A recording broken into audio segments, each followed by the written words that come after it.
മഴ പെയ്യുന്നു. മഴ മാത്രമേയുള്ളൂ. കാലവർഷത്തിൻ്റെ വെളുത്ത മഴ. മഴ ഉറങ്ങി. മഴ ചെറുതായി.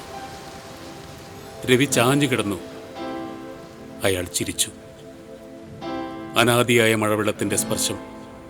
ചുറ്റും പുൽക്കൊടികൾ മുളപൊട്ടി. രോമകൂപങ്ങളിലൂടെ പുൽക്കൊടികൾ വളർന്നു. മുകളിൽ വെളുത്ത കാലവർഷം പെരുവിരലോളം ചുരുങ്ങി.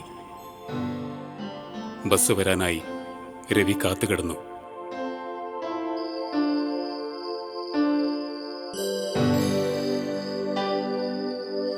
ഏഴ് തവണയും പൂർത്തീകരിച്ച മാഷേ.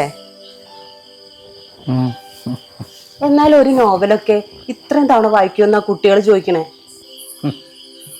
ഈ ഖസാക്കല്ലാതെ വേറെ ഏതെങ്കിലും പുസ്തകം ഞാൻ ഒന്നിൽ കൂടുതൽ തവണ വായിച്ചിട്ടുണ്ടോ?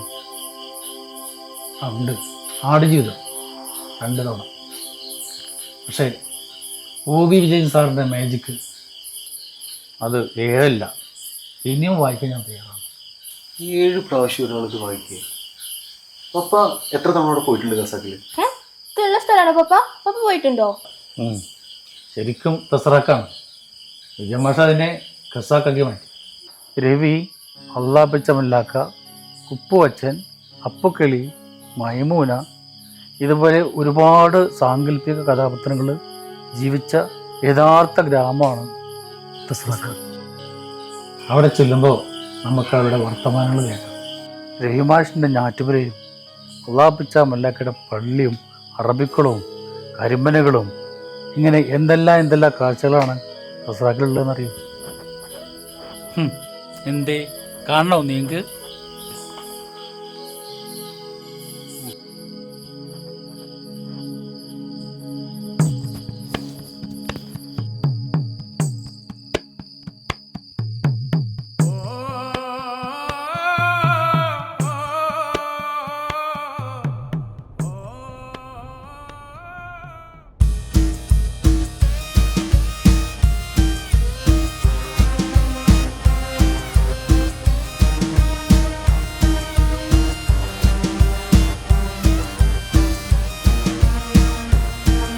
ഒന്ന് നിർത്തിക്കേ, പാട്ടൊക്കെ തിരിച്ചു വരുമ്പോഴാണ്.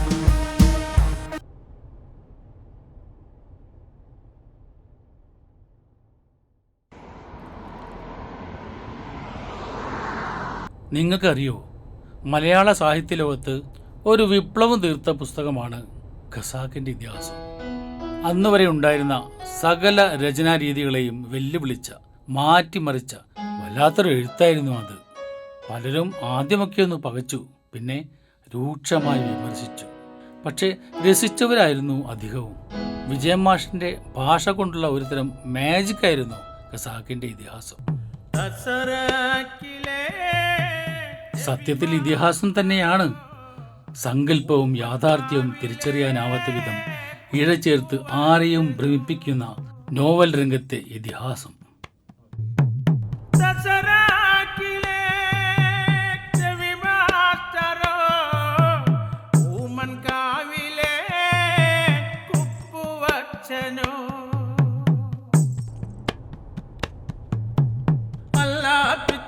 മല്ലാക്കയോ നൈജാമലയോ ആരാണി കഥയിലെ പ്രിയനായകൻ, ആരാണി കഥയിലെ പ്രേമനായകൻ.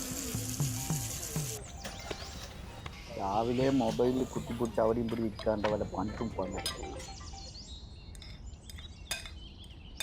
ഏട്ടാ, ഈ ചെതലിക്കിനി അധികം ദൂരം ഉണ്ടോ? ഏറെക്കുറെ അറിയാം, എന്നൊരു സംശയം. വെറുതെ നേരെ അങ്ങോട്ട് പോയിക്കോളി, അപ്പൊ ആലത്തൂരെത്തും. ആലത്തൂര് അവിടുന്ന് പിന്നെ അധികം ദൂരമില്ല കേട്ടോ ഈ ചതിലിക്ക്. ശരി ശരി ശരി. അതെന്താട്ടാ ചതിലി? മങ്കരക്കണ്ണ അണക്കൊത്തിരി ഊറില്ലേ? പാലക്കാട് പോകുമ്പോഴേ ചതിലി മല കണ്ടില്ലേ? അതെന്നെയാണ് ചതലി. ചതിലിൽ എന്താണ്ട് ഇരിക്കണ്? ഓ, നീ പാലക്കാട്ടുകാരെ പറഞ്ഞിട്ട് എന്താ കാര്യം? ഒരാൾ വഴി ചോദിക്കുമ്പോ അത് നമ്മൾ നേരം പോലെ പറഞ്ഞു കൊടുക്കണ്ടേ? അതിപ്പോ എനിക്ക് അറിയണ്ടേ? ഓ, ചെതലി ഏതാ ചതിലിമല ഏതാന്ന് അറിയാത്താണോ? എനിക്ക് ചതിലിമല അറിയാ, ഈ അണക്കാണ് അറിയാത്തത്. എന്താണിത്? രാവിലെ പണിക്ക് പോവില്ല, വെറുതെ കൂട്ടം കൂടാനായിട്ട് നിൽക്കണ്.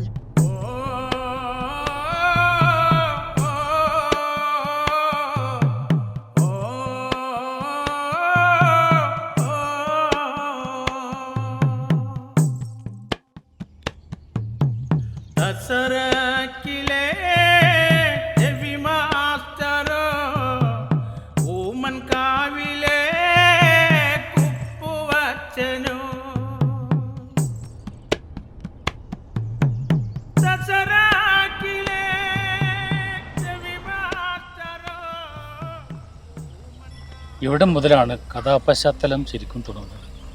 നമുക്ക് നടക്കാം. അയ്യേ, ഈ പാടത്തിക്കൂടെയോ? ഇതേ മോളെ, നെഗറ്റീവ് അടിക്കല്ലേ, പപ്പയുടെ സ്വപ്നം ഭൂമിയാണ്. വാ, ഇറങ്ങ ഇറങ്ങ ഇറങ്ങ.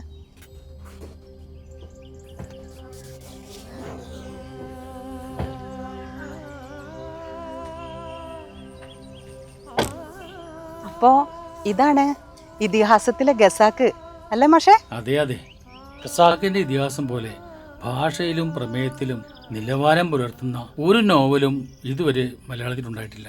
സാക്ഷാൽ വിജയൻ മാഷിന്റെ പോലും അങ്ങനെ ഒരു കൃതി പിന്നീട് സൃഷ്ടിക്കാനായിട്ടില്ല. നമ്മൾ വയ്ക്കുന്ന ഓരോ ചുവടുകളും കാണുന്ന ഓരോ കാഴ്ചകളും ഒരു മഹാനായ എഴുത്തുകാരന്റെ തൂലികയിൽ നിന്നും ഉതിർന്നു വീണ കഥയുടെ ബാക്കിപത്രങ്ങളാണ്.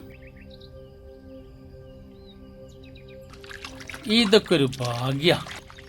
രവി മാഷ് കുളിക്കാനും കാഴ്ചകൾ കാണാനും ഒക്കെ വന്നിരുന്ന ഈ കുളത്തില് കാല് കഴുകുക എന്നൊക്കെ പറഞ്ഞാല് ദസറാക്കിലെ ചെവി മാസ്റ്ററോ, ഊമൻകാവിലെ കുപ്പുവച്ചനോ,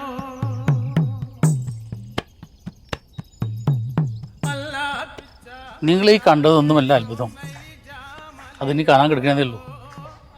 ഖസാക്കിന്റെ ഇതിഹാസത്തിലെ ഏറ്റവും മർമ്മപ്രധാനമായിട്ടുള്ള ഒരിടം.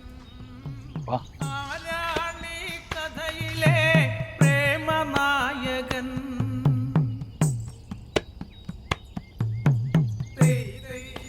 ഇത് നോക്കി, രവി മാഷ് തസറാക്കിലെ അല്ല ഖസാക്കിലെ പ്രമാണിയായിട്ടുള്ള ശിവരാമൻ നായരുടെ ഈ ഞാറ്റുരയിലാണ് ഏകാധ്യാപക വിദ്യാലയം തുടങ്ങുന്നത്. ഇവിടെ നാട്ടിലെ കുട്ടികളെല്ലാം ചേരുന്നതോടെ ഗ്രാമത്തിലെ മതപാഠശാലയായ ഓത്തുപള്ളിയും അതിലെ അധ്യാപകനും മതപുരോഹിതനുമായ അള്ളാപിച്ച മൊല്ലാക്ക വഴിയാതരായി. പിന്നീട് പാവം മൊല്ലാക്ക രവിമാഷിൻ്റെ ഈ വിദ്യാലയത്തിൽ തൂപ്പുകാരനായിട്ട് മാറുകയായിരുന്നു. ആഹാ, അവിടെ തന്നെ നിൽക്കുക. ഇത് ജസ്റ്റ് ഇൻട്രോ. ഇതിനകത്ത് കയറി എല്ലാം കണ്ടു കഴിഞ്ഞ് ഇറങ്ങുമ്പോഴാണ് നമ്മൾ വണ്ടടിക്കാൻ പോണത്. പപ്പ വണ്ടടിച്ചിട്ടേ പതിയോ ഞങ്ങൾ വണ്ടിക്കകത്തുണ്ടാവും. പടി ആളെ മനക്കെടുത്തു.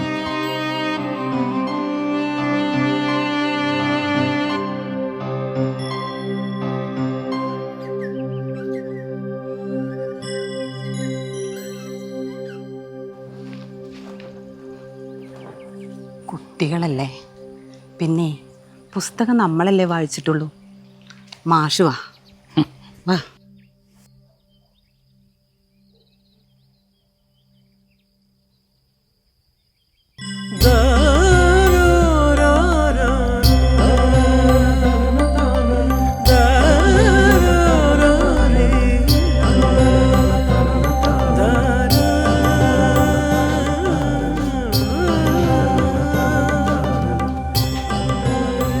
മാഷേ, അങ്ങൊരു ഉദാത്തമായ രചന ഞങ്ങൾക്ക് തന്നു.